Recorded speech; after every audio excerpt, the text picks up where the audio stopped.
Hi there, it's Lisa back again with another video, and this is just a quick video, quick flip through of my April 2021 bullet journal setup. So I start by saying I do follow a minimalist style.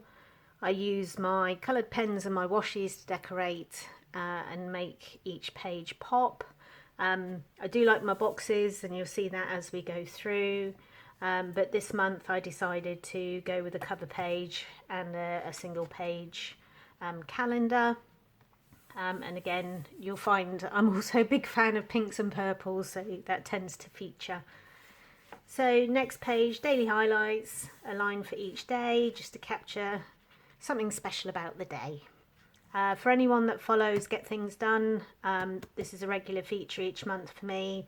Captures the must-dos, the need-tos, the would-like-tos and the some days. I find those four categories pretty much covers everything that I need to log, really.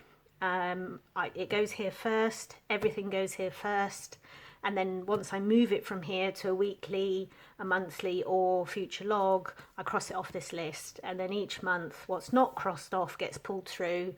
So last month's inbox, those things that aren't crossed off yet will come through to this one first. Monthly meal planner. I broadly plan meals for the month. Things move around slightly, and you'll see once I get to my weeklies how I do that.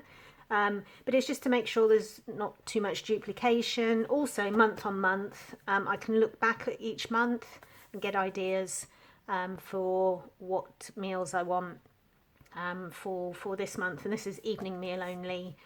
Expenses page, I've started adding this in now, and find that it keeps me really accountable for my money, which is good. But I did one page last month, it wasn't quite enough, so I ended up putting another page in with a piece of washi. So this month I've planned and I've done 2 pages.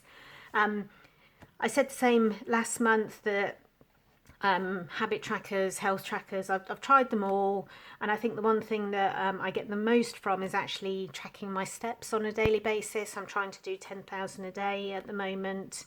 Last month I went with a honeycomb type tracker. This month I decided to go with boxes. I did get caught out a little bit actually, because I flowed the arrow this way and then I got to here and I didn't want to put a line here, so I then had to adjust the numbers, so the flow of the arrow was start to finish. So hopefully purple is 10,000, hopefully a wash of purple by the end of the month, but we will see. And then on to my weeklies. I have got planned with me videos for these. This is just a quick flick through to show you.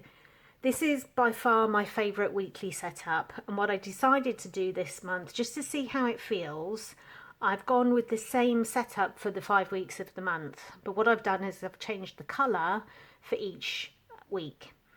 We'll see how that goes through the month, see if I get bored of this setup. I don't think so, because I really like this. It gives me a calendar, it gives me a little bit of space of what I want to focus on each week. I then pull through from the monthly planner for meals. I put it through to my weekly, and then this is where it becomes definite. So at the start of the week I'll put in the meals for the week. It also stops with that, what have we got for dinner tonight? It means I can look at this and decisions already made, which speeds things up during the week.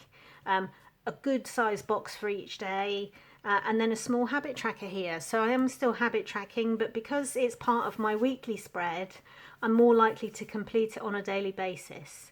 And then finally I've got a do not forget. So whether this is something that needs to drop into next week, something that needs to go into my inbox in my monthlies, or something that needs to go into the future log, if it doesn't go in one of these boxes, it can be popped here to save some time and save flitting backwards and forwards through my log. So let me know what you think about this. So I've got 5 weeks, they look the same, but they're different colours. So the idea is that there's a different feel.